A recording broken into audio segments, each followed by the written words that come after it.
काय समाविष्ट आहे? भक्ती करायची म्हणजे नेमकं काय? गळ्यात तुळशीची माळ, कपाळाला टिळा, पंढरपूरची वारी, ग्रंथांचं उत्तम वाचन, पारायण, हरिपाठ, उत्तम पाठ, देवळात बसून सतत टाळ कुटणे, एवढीच भक्ती आहे का? या पलीकडचा व्यापक अर्थ भक्तीचा आम्हाला संतांनी शिकवला, अर्थात तो करून दाखवला. कृतिशीलतेतून आम्हाला ज्ञान कसं देता येईल हे संतांनी समाजाला दाखवून दिलं. म्हणून तर परोपकाराय सताम विभूतया, जगाच्या कल्याण संतांच्या विभूती देह कष्टविती. त्यांचं येणं या करता होतं ना, रसातळाल्या निघालेल्या समाजाला सन्मार्गावर आणणं हे ध्येय होतं, हे जीवनाचं. वास्तविक येण्याचा काही उद्देश नव्हता. माऊली हरिपाठात म्हणते, मागील या जन्मा मुक्त झालो. आम्ही मुक्त झालोय, आम्हाला इथे येण्याची वास्तविक गरज नव्हती, पण तरी आम्ही आलो. तुकोबराय आले, आम्ही वैकुंठीचे वासी, आम्ही इथले नाही. पण आम्ही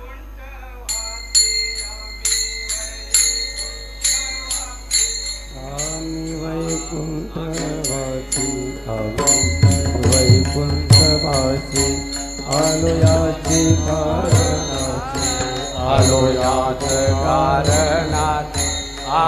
बोलिले जय ऋषी, बोलिले जय ऋषी. सात भावे वर्ताया, सात भावे वर्ताया. झाडू संतांचे मार्ग, झाडू संतांचे मार्ग, झाडू संतांचे मार्ग, झाडू संतांचे मार्ग.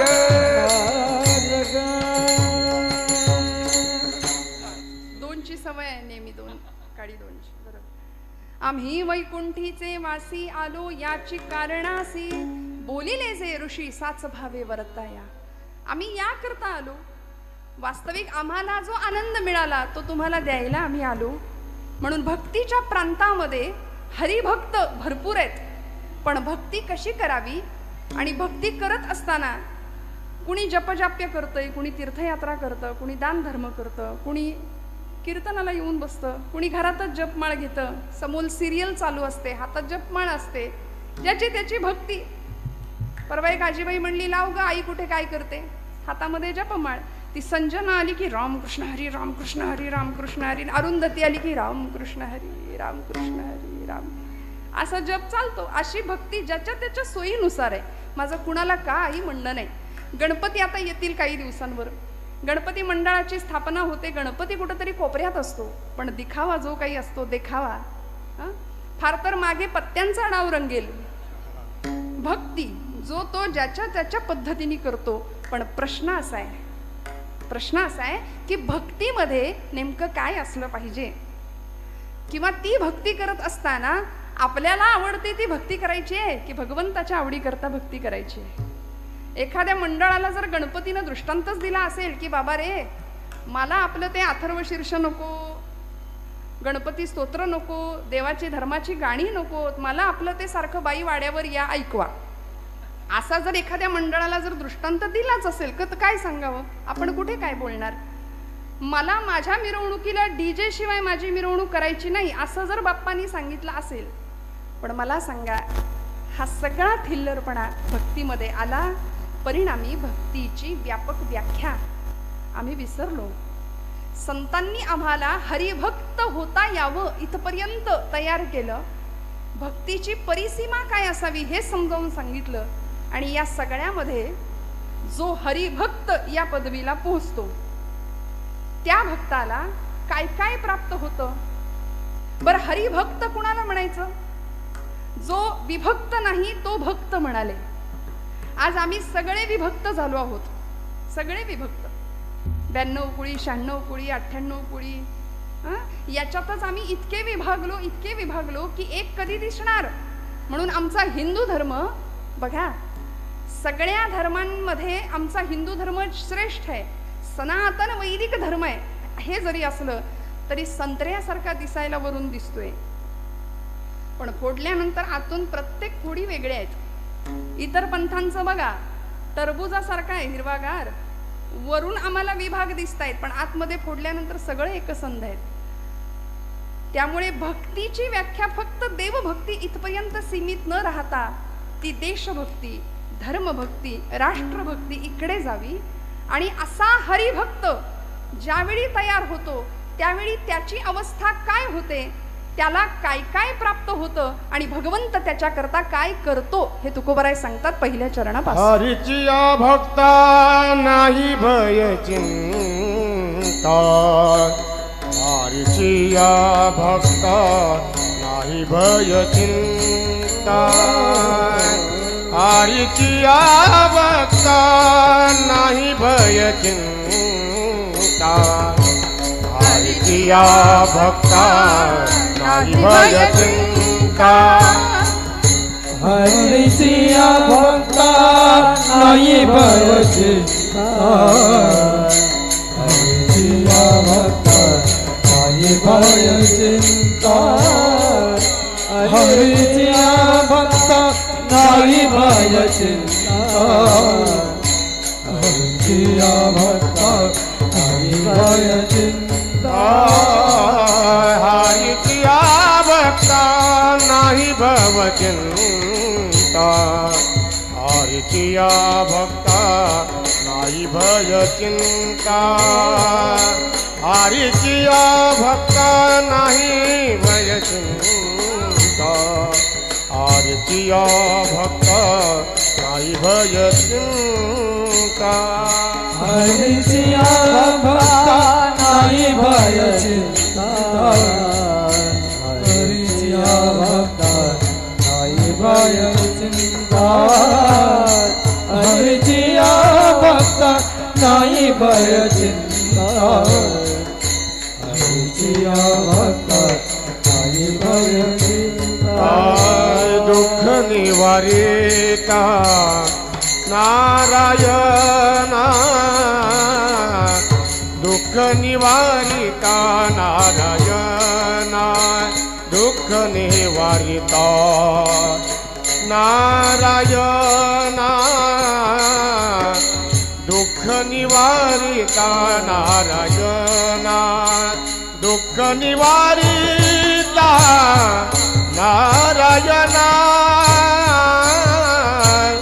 दुःख निवारिता नारायणा, न लगे वाहने संसार उद्वेग, न लगे वाहने संसार उद्वेग, न लगे वाहने संसार उद्वेग, न लगे वाहने संसार उद्वेग, दुःख निवारिता नारायण, दुःख निवारिता नारायण, दुःख निवारिता नारायण, दुःख निवारिता नारायण, दुःख निवारिता नारायण, दुःख निवारिता नारायण, निवारणे संसार उद्वेग, निवारणे संसार उद्वेग, निवारणे संसार उद्वेग, संसार उद्वेग, हरीचिया भक्ता नाही भय चिंता, दुःख निवारिता नारायण, दुःख निवारिता नारायण, दुःख निवारिता नारायण, हरीचिया भक्ता नाही भय चिंता, दुःख निवारिता नारायण, दुःख निवारिता नारायण, दुःख निवारिता नारायण, नारायण, नारायण. हरीचिया भक्ता नाही भय चिंता, तुकोबरायांनी हरिभक्त या अवस्थेला आम्ही जेव्हा पोहोचतो तेव्हा आम्हाला काय लाभ होतात याचं वर्णन केलंय बरं का. हरीच्या भक्ताला भय नाही पहिली गोष्ट, आणि दुसरी गोष्ट चिंता रहित जीवन खरा हरिभक्त जगतो.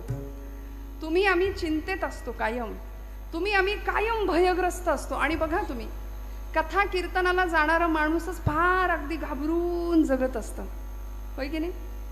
आम्ही निर्भय असावं ही संतांची अपेक्षा आहे. कीर्तनाला रोज येणारा माणूस कायम लो कॉन्फिडन्स आहे, अजिबात आत्मविश्वास नाही, जीवनाकडे सकारात्मकतेकडे बघण्याची दृष्टी नाहीये, जीवनाचा संघर्ष पचवण्याची तयारी नाहीये. पण हरिभक्त ज्यावेळी आम्ही होतो तो भक्त भयरहित भयमुक्त जीवन जगतो. म्हणून आमच्या सगळ्या संतांची उदाहरणं बघा, चरित्र बघा. तुकोबरायांचं चरित्र घ्या. काय होतं महाराजांकडे, आम्ही सदैव सुडके जवळी येतात चोरही धाके. चोरांनी 10-100 वेळा विचार करावा यांच्या घरात जाताना जाऊ की नको. दारिद्र्य बघून आपल्याकडचंच काहीतरी द्यायची इच्छा व्हावी की काय, म्हणून चोर सुद्धा घाबरायचा तुकोबरायांकडे यायला. पण महाराज निर्भय. संसाराला बाजूला ठेवलं, संसार तापे तापलो मी देवा, करिता या सेवा कुटुंबाची. मी हे सगळं केलं भगवंता, पण पोळलो, ताप झाला, आणि आता तुझ्या भक्तीला लागलो, तुझ्या भजनाला लागलो. मला लोक काय म्हणतात याची मला पर्वा नाही. कोणी निंदा कोणी वंदा, आम्हा स्वहिताचा धंदा. माणसाने असं असावं बरं का, निर्भय असावं, निर्भय. नाहीतर अमुक काय म्हणेल, आता कीर्तनाला मी जाऊन बसलोय, मग माझे मित्र काय म्हणतील. ऐन 25शीत 20शीतली पोरं कीर्तनाला येताना फार विचार करतात, काय समाज काय म्हणेल, 4 मित्र काय म्हणतील आतापासूनच येड लागलं याला. निघाला कीर्तनाला. आमच्या तरुण अगदी 20-25शीतल्या मुली सुद्धा कीर्तनाला येताना थोडंसं काचकूच करतच येत असतील, मला असं वाटतं नाही का. मनामध्ये लोक काय म्हणतील. अर्जुनाचं हेच झालं होतं की नाही हो. पण भगवंतांनी कसं सिद्ध बनवलं. कुरुक्षेत्रावर मोहग्रस्त झालेला अर्जुन भयव्याकुल स्थितीमध्ये होता. सिदंती मम गात्राणी मुखंच परिशिष्यती. माझे हातपाय गळून गेले देवा, माझ्या तोंडाला कोरड पडली, कारण माझेच आप्तिष्ट समोर आहेत. पितामह भीष्म, द्रोणाचार्य, कृपाचार्य, या सगळ्यांना मी कसं मारू, माझे भावंड समोर आहेत. हातातलं धनुष्य गळून पडावं.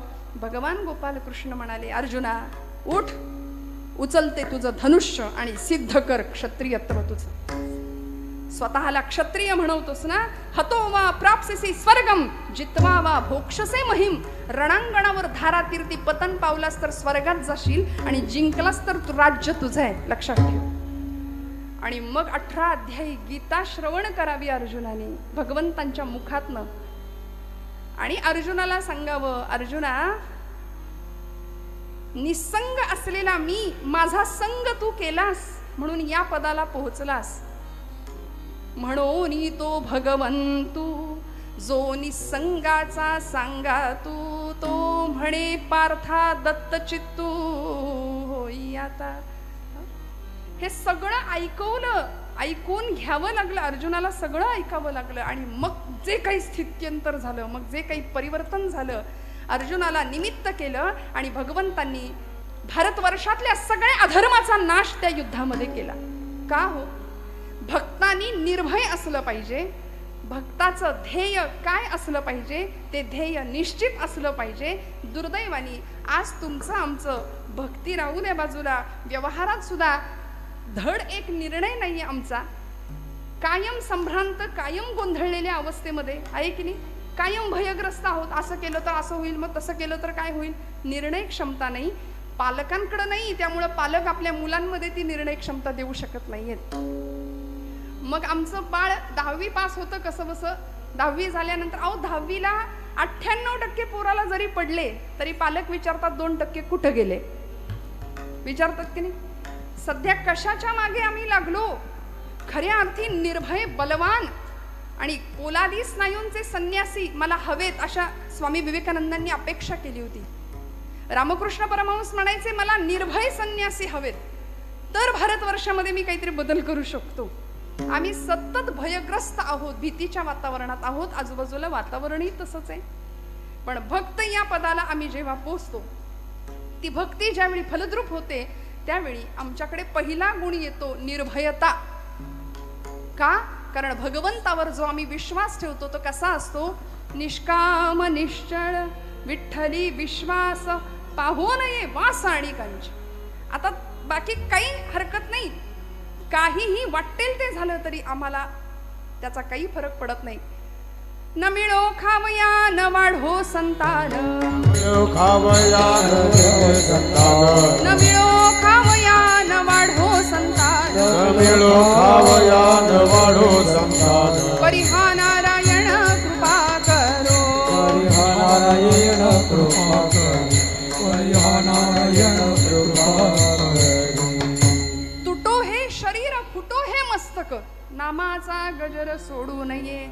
नामदेव महाराज म्हणले देह जावो अथवा राहो, पांडुरंगी दृढ भाव. काय भक्तीची परिसीमा असेल. आमचा इतका भक्तीतला सगळा गोंधळ आहे की आम्ही उपास जरी केला तरी दिवसभर इतकं तोंड वाकडं असतं आमचं.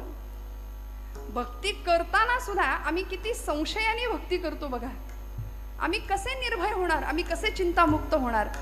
देव आहे की नाही हेच आमच्या डोक्यातनं अजून गेलेलं नाहीये. पक्क ठाम खरंच आहे का देव, नाही तर एवढे उपास तापास करतोय ते वाया जायचं. कोरोनामध्ये लोकांनी घातलेल्या माळा काढल्या की नाही? का? शंका नव्हती. डॉक्टर म्हणले चांगलं चुंगलं खा, काढली माळ. का? खात्री नाही. संशयात्मा विनश्यती असं भगवान गोपालकृष्ण गीतेमध्ये म्हणतात. मग आपण भक्त आहोत ना, मग आपण विभागलेले विभक्त असता कामा नये. पक्का ठाम विश्वास पाहिजे. हरिभक्त या पदाला पोहोचायचं असेल. आमची भक्ती संशयाने ग्रासलेली आहे. एकाने मला विचारलं, आता श्रावण आलंय, रोज बेलाची पानं भगवंताला व्हावी म्हणतो, सुरुवात केली खरी पण शंकर पावला नाही तर. हे पुढचंच अजून सुरुवात पण नाही. आरंभ शूरहा असं म्हणतात आपल्याकडे त्याला. सुरुवात करायची, सुरुवात करतानाच आम्ही नकार इतका जीवनामध्ये भरवलाय. पावला नाही तर काय करायचं म्हटलं, जर तर राहू दे. नाही म्हणले मग देव बदलू का, हे आणि त्याच्यावर. आमची उपासना भगवंताला बदलण्याकरता नाही मंडळी, स्वतःला बदलण्याकरता आहे. अंतर्बाह्य तुमच्या माझ्या जीवनामध्ये परिवर्तन व्हावं याकरता भक्ती आहे. म्हणून म्हणतात दुर्दैव जावं याकरता भक्ती नाही करायची, दुर्दैवाचे घाले सहन करण्याची शक्ती मिळावी याकरता भक्ती आहे. विठ्ठल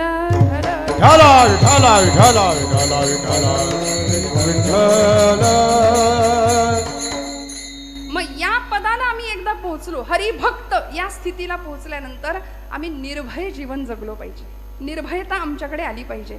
सध्या शास्त्रकारांनी वैराग्य शतक नावाचा एक ग्रंथ भर्तृहरींचा प्रसिद्ध आहे. त्याच्यामध्ये त्यांनी 9 प्रकारचे भय माणसाला जडतात जीवाला, त्याचं वर्णन केलंय. भोगे रोग भयम, कुलेच्युती भयम, वित्ते नृपालाद भयम, माने दैन्य भयम, गुणे खल भयम, रूपे जरायाद भयम, शास्त्रे वादी भयम, बले रिपु भयम, काये कृतांताद भयम, सर्वे वस्तु भयान्वितम भुवि नृणाम वैराग्यमेवा भयम. काय सांगितलं? भोगे रोग भयम, 9 प्रकारची भय आहेत. माणूस कायम भयामध्ये घाबरलेला आहे. भोगी माणसाला, ज्याला सतत भोग हवे असतात, सुखाचे यशाचे अनेक प्रकारचे भोग मनुष्य इथे आल्यानंतर भोगतो. भोगी माणसाला रोगाची भीती आहे. शास्त्रकार म्हणाले भोगे रोग भयम, कुले च्युती भयम. कुलवान शीलवान जो माणूस असतो ना, कुळाचा ज्याला अहंकार असतो, तो च्युत होण्याची भीती असते, त्याला पदच्युत होण्याची भीती असते. आपण जर जरा काही वेडवाकडं वागलो तर लोक काय म्हणतील, लोक काय म्हणतील याचाच विचारात तो कायम असतो. भोगे रोग भयम, कुलेच्युती भयम, वित्ते नृपालाद भयम. वित्त म्हणजे पैसा. म्हणाले कशाची भीती असते हो? ज्याच्याकडे भरपूर पैसा आहे त्याला राजाची भीती. हे पूर्वीच्या काळचं, पण आता सोपं सांगू का, इन्कम टॅक्स वाल्यांची फार भीती असते.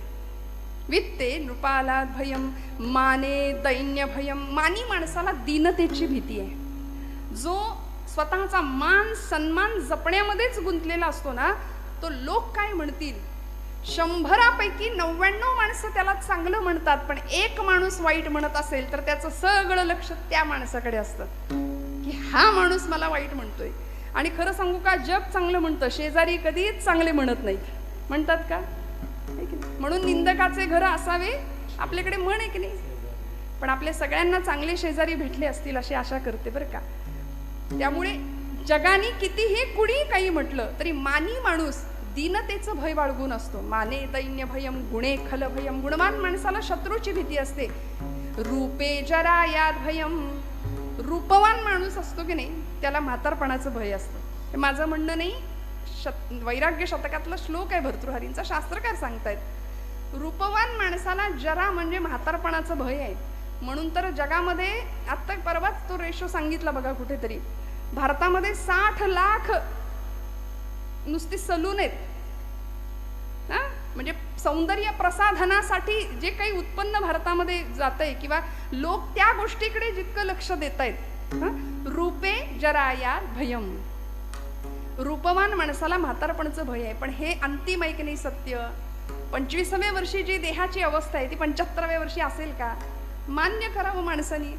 आम्ही कीर्तनामध्ये बऱ्याचदा नारदीय कीर्तन, आता तुम्हाला माहिती आहे मी मागच्या वेळी नारदीय कीर्तन इथं केलं होतं. मग ते उत्सव असा असतो की सलग कीर्तनं एकाच ठिकाणी असतात.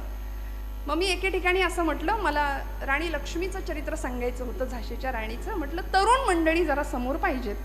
पण मी असं म्हटलं की उद्या जरा काळे केस अपेक्षित आहेत, आज सगळेच पांढरे केस आहेत. माणसं एवढी हुशार, दुसऱ्या दिवशी सगळे डाय करून आले, हेअर डाय. सगळ्यांनी केस रंगवले. आम्ही जागच्या जागी डाय व्हायची वेळ आली. परिणाम रूपे जरायात भयम. वर्ण तिकीट पाठवले, भगवंतांनी निरोप दिलाय की बाबा झाला तुझा उत्तर रंग सुरू, आयुष्याचा उत्तरार्ध सुरू झाला 40 नंतर. मान्य करावं माणसाने. पण नाही, रूपे जराया भयम. शास्त्रेवादी भयम. शास्त्रवान शास्त्रपंडित निपुण माणसाला वादाचं भय असतं. गुणे खल भयम. गुणवान माणसाला शत्रूचं भय आहे. काये कृतांता भयम. आणि शरीराला मृत्यूचं भय आहे. किती घाबरू नये बघा आम्ही. शरीर मृत्यूने भयभीत आहे. आता येईल का उद्या येईल. कोरोनाच्या काळात आपल्याला सगळं मृत्यू असा गिरट्या घालत होता आमच्या आजूबाजूला. आमची माणसं कितीतरी गेली है की नाही. शरीराला मृत्यूचं भय आहे. काये कृतांतात भयम.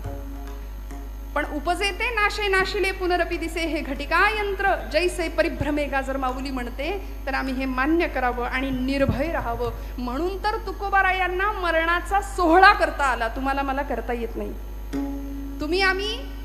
आपण म्हणू मरणाचा कुठे सोहळा असतो का? पण महाराज म्हणतात आपुले मरण पाहिले म्या डोळा, धन्य तो सोहळा अनुपम्य. सोहळा केला, मरणा हाती सुटली काया असं तुकोबराय म्हणतात. का हो? कारण निर्भय झाले, निर्भय अवस्था प्राप्त झाली. तुम्हाला मला ती अवस्था प्राप्त व्हावी म्हणून हरिभक्ताची लक्षणं आणि भक्ताचे लाभ तुकोबराय सांगतायत. बघा तुम्ही कुठल्याही गोष्टीच्या बाबतीत आम्ही एखादी गोष्ट करायला गेलो तर आपण पहिला प्रश्न विचारतो, मग मी हे केलं तर त्याने मला काय मिळेल? हे मी केलं तर मग काय होईल? मला काय मिळेल? प्राप्ती काय? लाभ. सध्या मनुष्य सगळ्यातनं लाभ बघतो, बरोबर ना?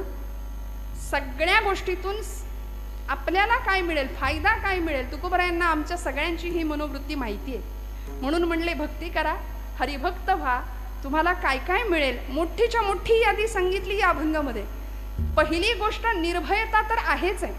आणि अशी निर्भयता होती म्हणून अनेक हरिभक्त भक्तीच्या प्रांतामध्ये यशस्वी झाले. नवे पांडुरंगाला, आपल्या उपास्य देवतेला आपलंसं केलं. आमची राधाराणी असेल, मीराबाई असतील, कान्होपत्रा असतील, जनाबाई असतील. जनाबाईंना तर सुळावर चढवण्याची शिक्षा सुनावली गेली नव्ह, पण निर्भय होत्या. पांडुरंगाला जाब विचारायच्या, अरे विठ्या विठ्या मूळ मायेच्या कारट्या. पुढचं फार वाईट बोलले, तिथे नाही बोलू शकत. जनाबाई का हो? हक्क होता परमेश्वरावरती. आणि जो खरी भक्ती करतो त्याचा प्रेमळ हक्क भगवंतावर असतो. तुम्ही आम्ही हक्क नाही दाखवू शकत, कारण आम्ही लबाड भक्त सगळे. आमची भक्ती म्हणजे फक्त दाखवण्यापुरती. खरं सांगू, ब्रह्मचैतन्य गोंदवलेकर महाराज म्हणतात की आपली भक्ती अशी असली पाहिजे की आपल्या घरच्यांना सुद्धा कळलं नाही पाहिजे आपला परमार्थ. इतका लपून परमार्थ पाहिजे. आपल्या शेजारच्याला सुद्धा कळलं नाही पाहिजे. आम्ही मात्र सगळीकडे दाखवत आमचा परमार्थ करतो. जनाबाईंचा परमार्थ असा होता, दळिता कांडिता तुझं गाईना अनंता. जात्यावर दळायला बसावं आणि पांडुरंगाला बोलवावं. दिशा उजळल्या गेला कोंबडा अरहून, दिशा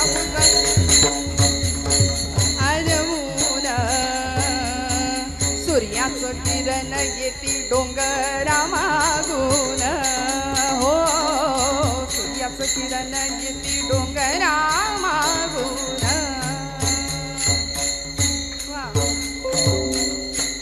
जनाई बैसली जात्यावरी दळायाला, पांडुरंग सखा येई तिच्या गमदतीला.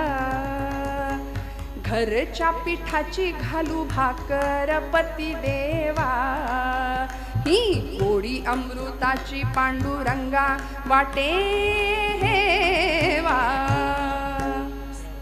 भगवंतानी धावत यावं, जनाबाईंनी सांगावं, पांडुरंगा सख्या ये रे, हाक मारावी आणि भगवंतानी धावत यावं. जने जने आलो ग, जनी मांडते दळाणा, नाम ओठी घोळते, भारी जड हे जाते तुझी या विना. पांडुरंगा संसाराचा ताप झालाय, संसाराचा उद्वेग झालाय. संसार म्हणजे ज्या संसारामध्ये आम्ही सुखाची अपेक्षा करतो तो संसार दुःखमुळे एवढ्यावरच थांबू नका, संसारच दुःख आहे. विठ्ठल विठ्ठल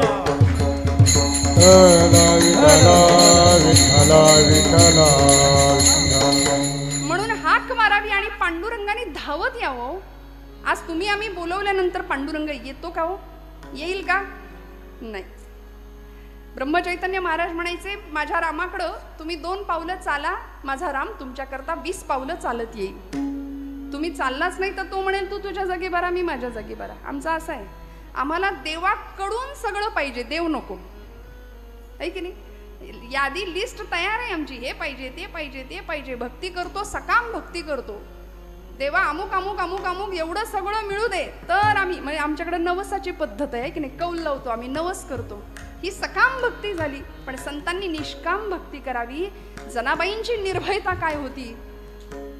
जनाबाईंनी भगवंताला बोलवावं आणि भगवंतांनी धावत यावं. कारण जनाबाई म्हणायची, अरे अरे विट्या मूळ मायेच्या कारट्या. नामदेव भांडण करायचे, भक्त कैवारी या होशी नारायणा, भक्त कैवारी या होशी नारायणा, बोलता वचन काय राज, काय राज, पंढरी निवास सखा पांडुरंग, पंढरी निवास सखा पांडुरंग. नामदेव महाराज म्हणायचे, तुला माझ्याशी बोलायला लाज वाटते काय रे देवा? असं आम्ही बोलू शकतो का? नाही. का? मला सांगा. आम्ही सगळ्या माता भगिनी, मी थोडंसं या वर्गाला बोलते की आपलं पोटचं लेकरू जर दिवसभर उपाशी असेल, जेवलंच नाही, तर आपल्याला किती वाईट वाटतं. एकदा तरी डोळ्यात पाणी येतं की नाही, आज माझ्या लेकरांनी, आज माझ्या काळजाच्या तुकड्यांनी काही खाल्लं नाही. किती गुंतलोय आम्ही बघा मायेमध्ये. वास्तविक तोच तुकडा काळजाचा मोठा होतो, लाथ मारायला पुढे मागे बघत नाही, पण त्याच्याकरता आम्ही किती तुटतो, किती झुरतो. संत म्हणतात, तेवढं झुरणं, तेवढं तुटणं भगवंता करता ठेवा. तरी झडझडोनी महिला निघ, ये भक्तीची वाटे लाग, तै पावसी अव्यंग निजधाम माझे. आम्ही भगवंतासाठी कधी रडतो का हो? समजा आमचं पोरग जेवलं नाही म्हणून आम्ही एखाद्या वेळी डोळ्यात पाणी येईल. माऊलीचं नाव उच्चारल्यावर आमच्या डोळ्यात पाणी यावं, पण ते नाही येत. भगवंतापुढे नैवेद्य ठेवून आम्ही कधी रडलोय का? जसं पोरासाठी रडतो तसं. आज माझा देव जेवतच नाही, जेवतच नाही. आम्हाला वेळ कुठे, आम्ही काढून घेतो लगेच. खाल्लं बिल्लं तर करायचं काय त्याने? आम्हाला इतकी घाई आहे. भगवंता करता आम्ही रडत नाही. आणि खरं सांगू का, नामदेव महाराज रडले म्हणून पांडुरंग जेवला. अज्ञान स्वामी रडले म्हणून रामराय जेवले. ब्रह्मचैतन्य महाराज रडले म्हणून राम जेवला त्यांच्या हातनं. इथे आम्ही रडणारं कुणी नाही, त्याला बोलवणारं तर कुणी नाही. तो तिष्ठत उभा आहे 28 युगांपासून. पुन्हा कधीतरी एखादा माझा नामदेव यावा, मला हट्ट करावा जेवणाकरता. पुन्हा कधीतरी एखादी जनाई यावी, तिने मला बोलवावं. तो व्याकुळ आहे, तो आर्त आहे, तो भावाचा भक्तीचा भुकेला आहे. आमचा नैवेद्य तो खात नाही. आणि खरं सांगू का, आपला नैवेद्य तो खात नाही, याच्यातच तो आपली आब राखून आहे. विठ्ठल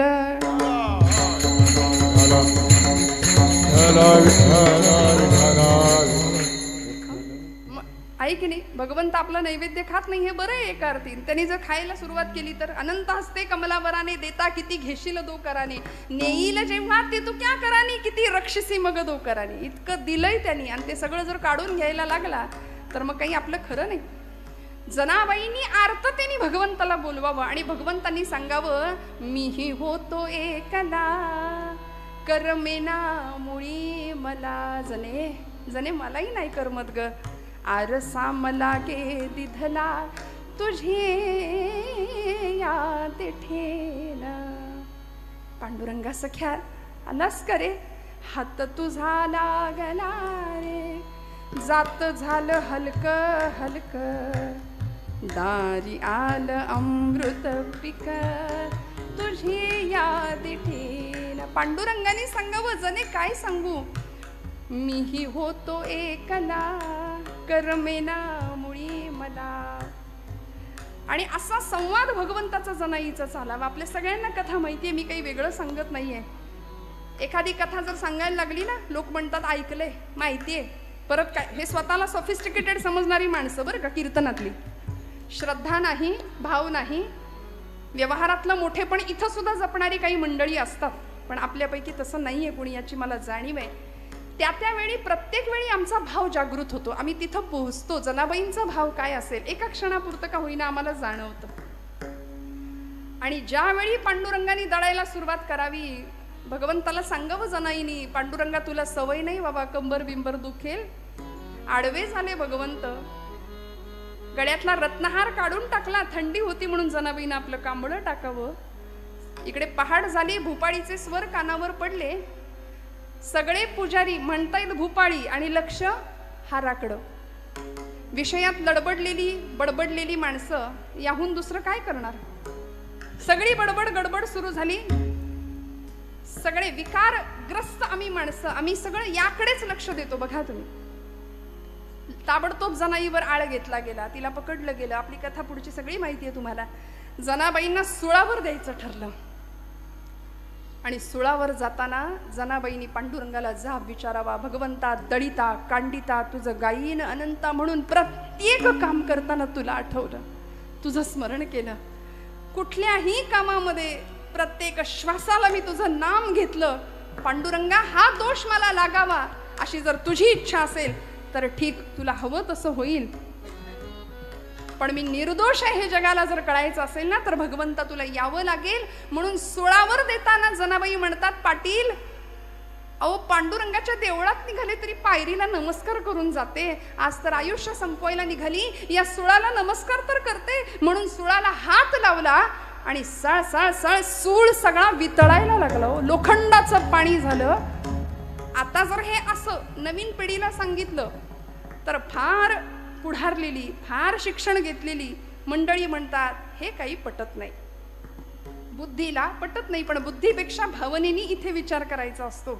बरं त्यांना पटावं तर त्यांनाही सांगावं लागेल, नाहीतर ते इकडे येणारच नाहीत. आपलं फार आहे बघा तुम्ही, आपल्या संप्रदायामध्ये असू दे, हिंदू धर्मामध्ये असू दे, आमची नवीन पिढी भरकटलेली आहे, वेगळ्या मार्गावर जातीये. का? कारण आम्ही त्यांना आपलंसं करून घेत नाही. तुला नाही कळायचं ते जाऊ दे, तुझं तू बघ. आपण त्याला बोलून मोकळे होतो. पण ते म्हणतात हे तुमचं मॅजिक आम्हाला पटत नाही, आमचं लॉजिक काय आहे, लोखंडाचं असं पाणी होऊ शकत नाही. अहो पण पंचभौतिक असलेला देह आहे, भू जल तेज समीर ख, अशा 5 महाभूतांपासून बनलेला देह, त्यातलं अग्नितत्व भगवंत जागृत करतात. आणि अग्नीचा स्पर्श झाल्यानंतर लोखंडाचं पाणी जसं होतं तसं अग्नीची सत्ता तिच्या हाताच्या स्पर्शाला दिली, लोखंडाचं पाणी झालं.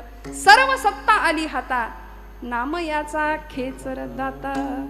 भगवंत सत्ताधीश आहे, तो तुम्हाला मला सगळं द्यायला बसलाय. त्यामुळे आम्ही निर्भय व्हावं आणि मोकळ्या मनाने, मोकळ्या अंतःकरणाने भगवंताची भक्ती करावी. नाही भय चिंता, चिंतारहित जीवन तुमचं आमचं असावं. का? कारण दुःख निवारिता नारायण तुझ मोकलील ऐसे नाही मज मोकलील ऐसे नाही तुझे मोकलील ऐसे नाही तुझे मोकलील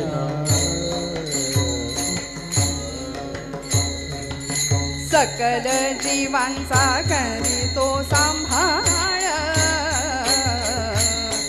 मज मोकलील ऐसे नाही मज मोकलील ऐसे नाही सकल जीवांचा करीतो सांभाळ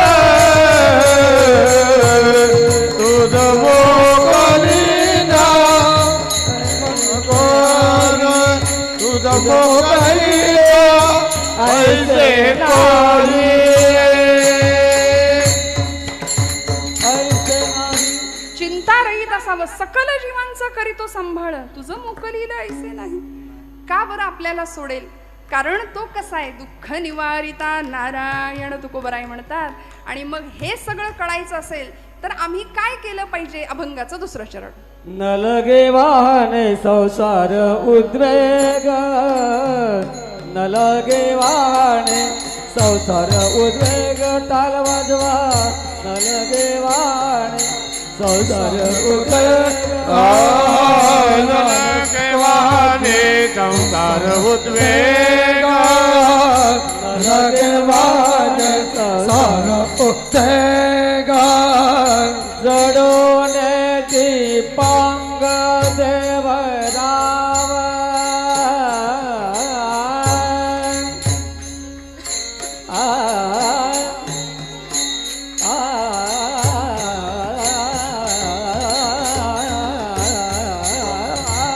जडोने दीपांग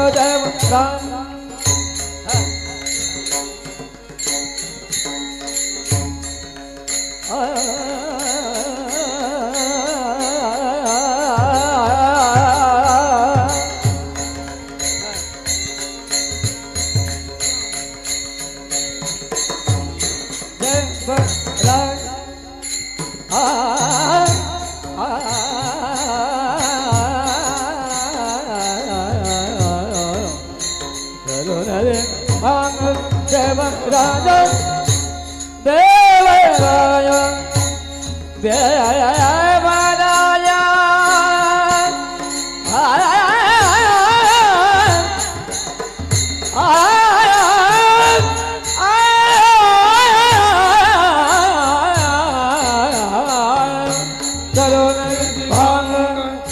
देवराय जलोन दीपांग देवराया जलोन दीपांग देवराया नलगे वाहने संसार उद्वेग नलगे वाहने संसार उद्वेग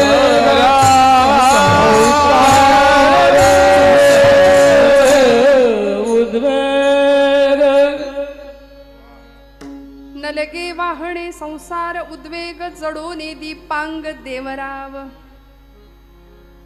तुकोबरायांनी सांगितलंय भगवंतावर एकदा विश्वास ठेवला की नाही की संसारातला उद्वेग करायची गरज नाही.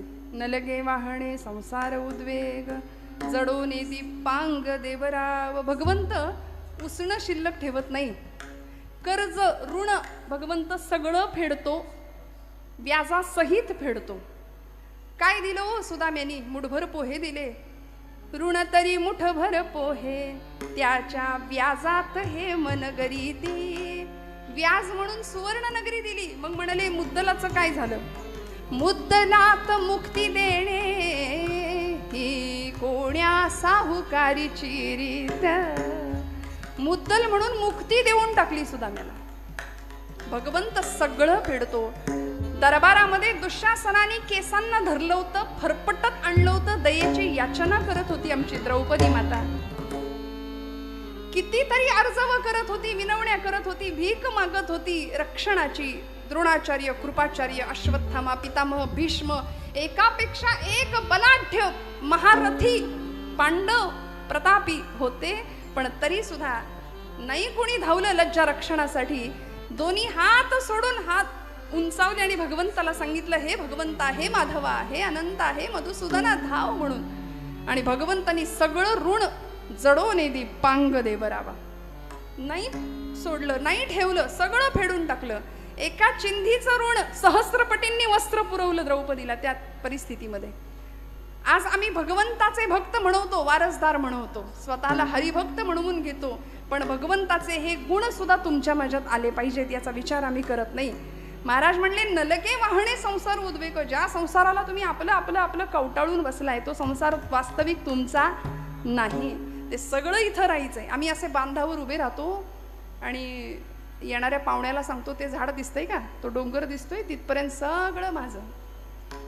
ती वसुंधरा माता, ती धरणी माता हसते तुमच्यावरती, म्हणते याचा पंजा सुद्धा हेच म्हणायचा, याचा आजा सुद्धा हेच म्हणायचा. हे सगळं अहंता आणि ममता या दोन गोष्टी अत्यंत घातक आहेत, मी आणि माझं.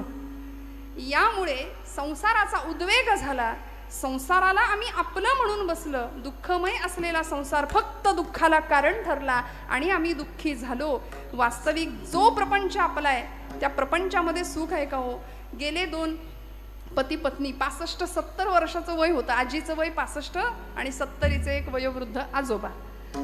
कुठे गेले? कोर्टात गेले. वकिलाला म्हणाले घटस्फोट पाहिजे. वकील म्हणले आता थोड्यासाठी कशाला, झालं ना तुमचं आयुष्य संपत आले, एवढे दिवस एकत्र राहिला आणि म्हातारा बाबा आता तुम्ही घटस्फोट का मागताय? नाही म्हणाले, ही म्हातारी काही सुखाने जगू देत नाही. म्हणजे संसार इतका केला तरी सुद्धा प्रपंचामध्ये सुख नाही. नाही म्हणे तरी सुद्धा मला सांगा घटस्फोट का मागताय? आता किती दिवस राहिले, छान मजेत घालवा, छान एकत्र गुण्या गोविंदांनी संसार करा, उरलेला जो काही आहे तो. नाही म्हणाले, पहिल्या दिवसापासून हिने मला त्रास दिलाय. म्हणाले वकील म्हणले काय त्रास दिलाय? अहो मिळेल हातात वस्तू, जे भांड मिळेल, लाटणं असू दे, उलटणं काय असेल ते फेकून मारते म्हणले मला. मग म्हणले इतके वर्ष सहन केलं तुम्ही, सहन नाही केलं, आता नेम लागायला लागलाय म्हणले. विठ्ठल विठ्ठल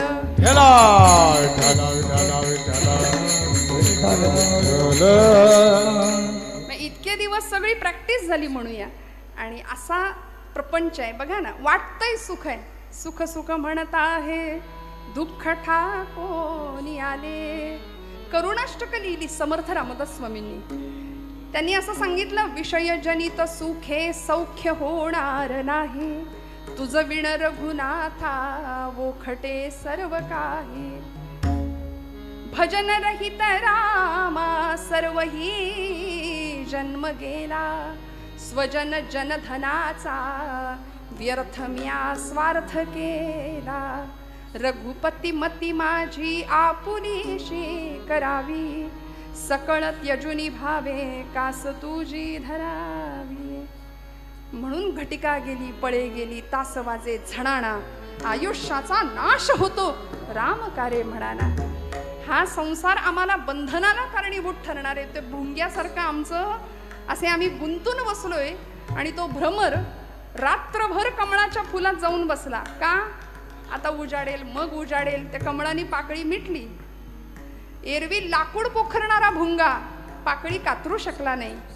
मनात आलं असतं तर पटकन बाहेर पडता आलं असतं, पण तिथे बंधनात, संसार प्रेम बंधनात अडकला. आमचं असंच होतं. म्हणून महाराज म्हणले, नलगे वाहणे संसार उद्वेग, जडोने दीपांग देवराव.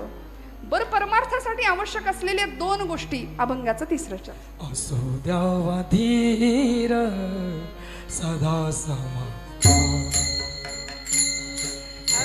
द्यावा धीर सदा समाधान, असो द्यावा धीर सदा समाधान, असो द्यावा धीर सदा समाधान.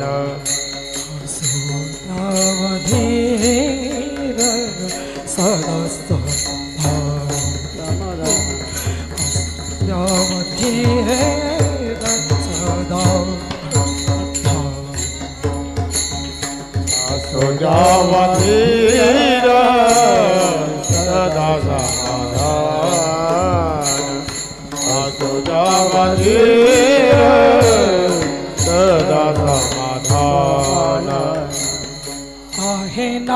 नारायण जावाले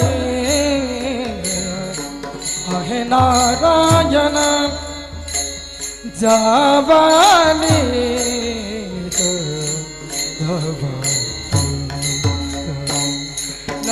गे वाहने संसार उद्वेग गे वाहने संसार आहे नारायण जवाईत आहे नारायण जवाईत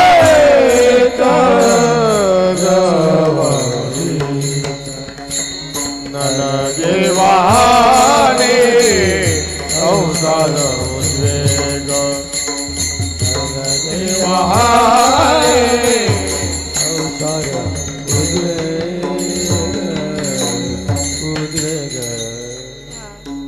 असो द्यावा धीर सदा समाधान. महाराज आश्वासक शब्द वापरतात, आहे नारायण जवळीच. तुलसीदासजी म्हणतात, चीटी के पाव में घुघरू बजे वो भी नाद श्री रघुनाथ सुने. एवढं त्याचं आमच्याकडे लक्ष आहे, पण आम्ही बेभानपणे आयुष्य जगतोय. आम्हाला भ्रांत आहे कशाची, सुख कसं मिळेल, संपत्ती कशी कमवता येईल. सध्या सगळ्या जगाची भूक एक आहे, सत्ता, संपत्ती, पैसा, श्रीमंती. मेलेल्याच्या टाळूवरचं लोणी सुद्धा ओरबाडून घेण्याची वृत्ती समाजामध्ये आपण आज पाहतोय. पण असो द्यावा धीर सदा समाधान. महाराजांनी 2 शब्द महत्वाचे वापरले परमार्थासाठी आवश्यक, धीर. आणि ते परमार्थातच नाही, तो व्यवहारात सुद्धा महत्वाचा आहे बरं, धीर.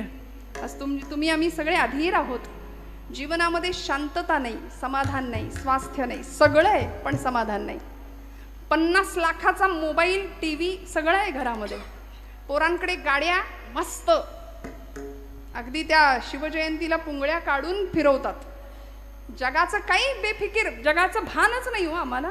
व्यसन आणि फॅशन याच्या आहारी गेलेली आमची तरुणाई. मला कधी कधी वाटतं त्यांच्या त्या पॅन्ट बघितल्या तर असं वाटतं माणसांपेक्षा उंदरं जास्त आहेत की काही घरात यांच्या. सगळं शिकवायची वेळ आली की नाही, केशभूषेपासून वेशभूषेपर्यंत. का हो, कुठे चाललो आम्ही. एक काळ असा होता, म्हणजे एखाद्याच्या घरात आपण गेलो आणि पटकन चहा आला समोर. पूर्वीच्या काळी गुळाचा चहा प्यायची पद्धत पूर्वी. आता जुनं ते सोनं म्हणून आता आम्ही तेच करतोय, आहे की नाही. पूर्वी माणसं दूध न घातलेला चहा द्यायची, तेव्हा आपली माणसं काय म्हणायची, म्हणजे गरीबाच्या घरचा चहा, काळा चहा.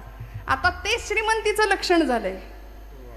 ठिकठिकाणी फाटलेले ग्रीन टी, अजून ब्लॅक टी, त्याला नावं दिली आम्ही, वा वा, लेमन टी. बरं, ठिकठिकाणी फाटलेल्या जीन्स ते श्रीमंतीचं लक्षण झालं.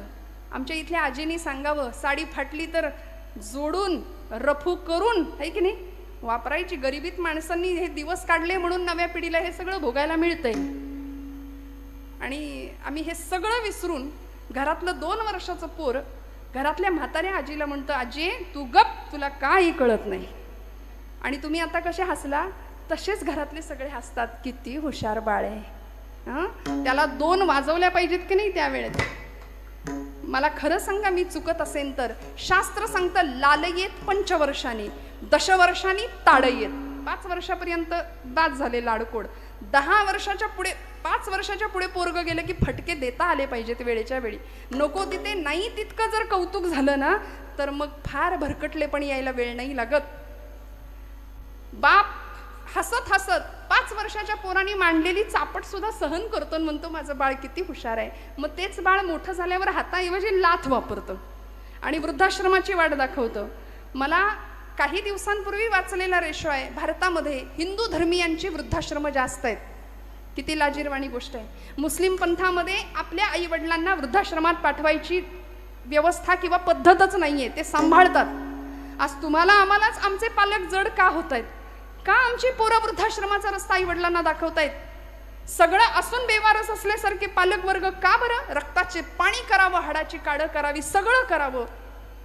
का हो, आम्ही अधीर झालो, असंयमित जीवन, मर्यादे पलीकडचं जीवन आज आम्ही बघतोय, भोगतोय आजूबाजूला. इथल्या प्रत्येक पुरुषांनी, माता भगिनींनी मला सांगावं की आमची तरणी ताठी पोर जर घरातनं बाहेर पडली आणि संध्याकाळी 7 वाजून जरी गेले आणि ती घरात नाही आली तर आमच्या काळजाचा ठोका चुकतो की नाही? का हो? कारण मर्यादे पलीकडचं जग आज आपण बाहेर पाहतोय. मग अशा परिस्थितीमध्ये आम्ही भपकेपणाकडे लक्ष द्यावं, भप्पकपणाकडे लक्ष द्यावं की आहे त्याच्यामध्ये समाधानी राहून खऱ्या अर्थी आमच्यातलं आत्मतत्व जागृत करावं, खऱ्या अर्थी परमार्थाची कास धरावी आणि मुलींना स्वसंरक्षण कसं करता येईल यासाठी आम्ही त्यांना सिद्ध आणि कटिबद्ध बनवलं पाहिजे की नाही? मला सांगा. असे टपून बसलेत, कधी आमच्या उमऱ्यात येतील सांगता येत नाही. लव जिहादवाले आमच्या पोरी बाळींना फूस लावून फसवून घेऊन जातायत, धर्मांतर सरळ घडतायत. आणि हा परिसर तुम्हाला मला काही मी काय सांगावं इथं येऊन? आपण सगळं जाणता, आपल्या सगळ्यांना सगळं माहिती असतं, फक्त ज्यांनी बोलायला हवं ती मंडळी बोलत नाहीत म्हणून सगळं बिघडतंय. नको बोलायला हवे त्यांचे आवाज भयंकर वाढतायत. धर्मावरती विशिष्ट प्रकारे घाला घातला जातोय. आमच्या देवी देवतांवर, आमच्या संतांवरती नको त्या प्रकारे प्रहार केले जातात आणि आम्ही शांतपणे बसलोय, कुणाच्या घेण्यात नाही, कुणाच्या देण्यात नाही. आम्हाला कशाची फिकीर नाही, परवा नाही. महाराज म्हणले असो द्यावा धीर सदा समाधान. समाधानी संतांना जमलं, महापुरुषांना जमलं, वीरांना जमलं. मला सांगा, सावरकर आले होते बॅरिस्टरीचा झगा पांघरून लंडनवरून, बॅरिस्टर होऊन आले होते, पण ती पदवी नाकारली. इथं आल्यानंतर 2 BHK 3 BHK घेता आला असता, बंगले बांधता आले असते, जमिनी घेता आल्या असत्या. संतांना करता आलं असतं की नाही? माऊलींना विचारावं, माऊली तुम्ही काय केलं इथं येऊन? तुम्ही काही घेतलं का एकरभर जमीन? माऊली म्हणले, हे विश्वची माझे घर, ऐसी मती जयाची स्थिर, किंबहुना चराचर आपणची झाला. म्हणून आज तुम्ही आम्ही बंगले बांधतो, पण आमच्या घरामध्ये माऊलींचा फोटो असतो. वसुधैव कुटुंबकमची भावना संतांना समजली, कारण ते सदैव समाधानी होते. तुकोबराय म्हणले, ठेविले अनंते तैसेची राहावे. आणि हे समाधान प्राप्त व्हावं याकरता आमच्या संतांनी प्राणपणाने प्रयत्न केले, लढले. किती? 11:30 पर्यंत वेळ आहे आपल्याकडे का नाही? 11:15. बरं, टाइम लिमिट दिलेला आहे. अशी समाधानी वृत्ती तुमच्या माझ्याकडे असेल. बघा, समाधान पाहिजे की नाही? नाहीतर आपलं दिलंय म्हणून घ्यायचं 12 वाजेपर्यंत. आम्हाला नारदीय कीर्तनाची फार सवय, 2-2.5 तास आपलं एकटंच बडबडत बसायचं. पण हे आहेत याचं भान ठेवलं पाहिजे. विठ्ठल विठ्ठल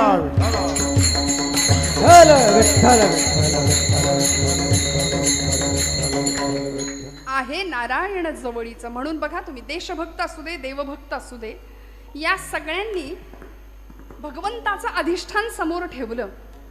16व्या वर्षी छत्रपती शिवप्रभूंनी रायरेश्वराच्या मंदिरात जाऊन रोहिडेश्वराच्या किल्ल्यावर 150 मावळ्यांच्या धारोष्ण रक्ताचा अभिषेक शंभू महादेवाला घातला होता. का? सामर्थ्य आहे चळवळीचे, जो जो करील दयाचे, परंतु तेथे भगवंताचे अधिष्ठान पाहिजे. स्वतःसाठी उत्तम जगता आलं असतं, पण नाही. भक्त या पदाला, मग तो मातृभक्त असू दे, देशभक्त असू दे, देवभक्त असू दे. भगतसिंग ऐन 22व्या-23व्या वर्षी ही पोरं फासावर गेली. कल्पना करा, आमच्या घरातली 22-23 वर्षाची पोरं, काय वय होतं, पण तरी सुद्धा देशमातेसाठी प्राणांचं बलिदान दिलं.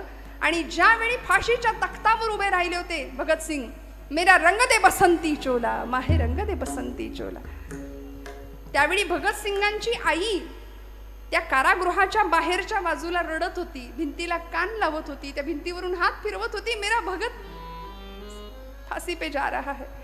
सगळा समाज विचारत होता की आई साहेब तुम्ही का रडताय? मुलगा फासावर चालला म्हणून रडता का? नाही म्हणाल्या. नाही, मेरा भगत आज जा रहा है इसलिए मैं नहीं रो रही हूँ. मेरा भगत जा रहा है, मातृभूमि के लिए जा रहा है, ये मुझे पता है. भगत जा रहा है इसका अभिमान है. अरे भगत सारखी अजून 7 पोरं जरी माझ्या पोटी जन्माला आली असती ना, तरी ती मी मातृभूमीलाच वाहिली असती म्हणाली. याला म्हणायचं भक्त ही अवस्था, बरं का. मग राष्ट्रासाठी, देवासाठी, धर्मासाठी प्राणावर उदार होण्याची भूमिका आमच्या सगळ्या संतांनी, महापुरुषांनी, वीरांनी निभावली. आमच्याकडे तारुण्याची व्याख्या परमादरणीय जगन्नाथ महाराज फार सुंदर सांगतात बघा. तेजस्विता, तपस्विता आणि तत्परता हे 3 गुण एकत्र आले की तरुण होतो ना, पण तो तरुण धरून आणावा लागतो म्हणतात की नाही महाराज. पण या तरुणाईला कशाला म्हणायचं हो तरुण? अंगापिंडानी बळकट मजबूत स्नायू बलदंड शरीर यष्टी म्हणजे तरुण का? नाही. तेजस्विता, स्वामी विवेकानंद म्हणाले तपस्विता आणि तत्परता, हे 3 गुण आले की आम्ही सगळे तरुण. मग 75 वर्षाचे शेलार मामा सुद्धा तान्याला म्हणायचे, तान्या चढव यशवंती, म्या मारीन उदय भान्याला. गडाला पण सिंह गेला तेव्हा चमत्कार घडतो जेव्हा 75 वर्षाचे शेलार मामा तिथे प्राणांची आहुती देतात, तिथे लढतात. तानाजी मालुसरे प्राणांची आहुती दिली, जीवाला जीव देणारी ही सगळी मावळे मंडळी. का हो? कारण शपथच घेतली होती 16व्या वर्षी, हे राज्य व्हावे ही तो श्रींची इच्छा. रक्ताचा अभिषेक केला होता शंभू महादेवाला, देवीचं अधिष्ठान ठेवलं होतं. देवी उमे कालिके आदिशक्ती शिवानंदिनी भक्त कल्याणिनी चंडासुर छेदिनी भद्रकालिनी शंभासुर प्राण संहारिणी दाक्षायणी शैल राजेंद्र कन्ये जगत्स्वामिनी राजराजेश्वरी. कुळाची भवानी तुला प्रार्थितो हा शिवाजी रणी रे जय स्वामिनी. देवी उमे कालिके आदिशक्ती शिवानंदिनी भक्त कल्याणिनी चंडासुर छेदिनी भद्रकालिनी शंभासुर प्राण संहारिणी. कुळाची भवानी तुला प्रार्थितो हा शिवाजी रणी दे जय स्वामिनी. आई जगदंबेची पूर्ण कृपा होती म्हणून हा राजा सिंहासनाधीश्वर छत्र चामर परिधान केलेली, पण तरी सुद्धा गळ्यामध्ये देवी भक्तीची कवड्याची माळ घालत होता. हातामध्ये पोत घेऊन देवीचा भुतिया म्हणून गोंधळी बनून नाचत होता. हे गोंधळी गोंधळी अंबेचे गोंधळी गोंधळी गोंधळी गोंधळी गोंधळी आम्ही अंबेचे गोंधळी. गोंधळी गोंधळी आम्ही आंबेचे गोंधळी. आमचा घालावा गोंधळ वासुदेव हरिनाम संबळ. आमचा घालावा गोंधळ वाजो हरिनामे संबळ. जिथं विठूचा राऊळ तिथं संतांचा गोंधळ. जिथं विठूचा राऊळ तिथं संतांचा गोंधळ. गोंधळी गोंधळी आम्ही आंबेचे गोंधळ. गोंधळी गोंधळी आम्ही आंबेचे गोंधळी. आम्ही आंबेचे गोंधळी. आई राजा उध उध म्हणून हातात पोत घेऊन. का हो? सामर्थ्य आहे चळवळीचे, जो जो करील तयाचे, परंतु तेथे भगवंताचे अधिष्ठान पाहिजे. म्हणून स्वराज्यावर आलेली सगळी संकट परतावून लावण्याचं धैर्य, साहस, पराक्रम आणि ताकद होती, कारण निर्भय अवस्था प्राप्त झाली होती. हरीची या भक्ता नाही भय चिंता. कारण जिजाऊ माऊलींनी अगदी लहानपणापासून हरिभक्ती शिकवली होती. रावणाला मारणारा राम शिकवला होता, कंसाला मारणारा कृष्ण शिकवला होता, पराक्रमी कीचकाची छाती फोडणारा भीम शिकवला होता. आता आमच्या पोरांना विचारा भीम म्हणजे काय हो? ते पोरग म्हणतं छोटा भीम, कार्टून मधला लाडू खातो. पण पांडव प्रताप पांडव गीतेमध्ये वर्णन केलंय. धर्मो विवर्धति युधिष्ठिर कीर्तनेन पापम प्रणश्यति वृकोदर कीर्तनेन माद्री सुतो कथयताम न भवन्ति रोगाः शत्रुं विनश्यति धनंजय कीर्तनेन. प्रत्येक पांडवाचं गुणवर्णन केल्यानंतर आम्हाला फायदा आहे, लाभ आहे. धर्मो विवर्धति युधिष्ठिर कीर्तनेन, धर्मराजांबद्दल ऐकल्यावर बोलल्यावर धर्मभावना जागृत होते. शत्रुं विनश्यति धनंजय कीर्तनेन, शत्रूंचा नाश होतो अर्जुनाचं चिंतन केल्यावर, गुणवर्णन ऐकल्यावर, पराक्रम ऐकल्यावर. वृकोदर म्हणजे भीमसेन, भीमांचं गुणवर्णन ऐकल्यानंतर अंतःकरणातली पापभावना जाते. आणि माद्रीसूत म्हणजे नकुल सहदेव यांचं वर्णन ऐकल्यानंतर रोगांचा नाश होतो. मग हे सगळं आम्ही ऐकायचं सोडून आज आमचे हिरो बदलले, आदर्श बदलले. असो, माझा त्याबद्दल बोलण्याचा आत्ता तरी भाव नाहीये. पण या पलीकडे जाऊन तुकोबराय सांगतात, आहे नारायण जवळीच, थोडा विश्वास ठेवा. भगवंत आहे आणि तो आहे. बरं, दर्शनशास्त्रामध्ये ईश्वरी अस्तित्वाच्या काही खुणा सांगितल्या